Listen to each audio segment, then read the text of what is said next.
What can I do? I just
My name is Muratan. I'm a medical consultant at Asli Tarcan Medical Center. Today I'm going to explain what is robotic DHI.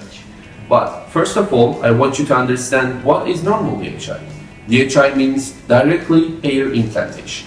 As you know, we extract the grafts from back of the patient head between 2 ears. After the extraction, we put the grafts in front of the pen. After that, we can plant them directly to the target area without making any channel. But what is the difference between robotic and normal DHI? In robotic DHI, as you can understand, there will be a robot. But don't get me wrong, the implantation will be manual. Every graft will get through in front of the machine and will touch the mesotherapies and vitamins. Also, there will be a special light which makes the graft quality and performance increase. During the operation, you will be able to watch the implantation part, and we can record it. You can watch it after that. And during the operation, you can watch the movie and you will be relaxed. And the other advantages of the robotic DHI, there will be 2 leaders for the implantation. The implantation process will be shorter. Robotic DHI, it's not a new technique. It's the same technique with DHI, but we upgraded for you value patients. Thank you for choosing us. We will be happy to welcome you. Asli Tarcan Medical Center.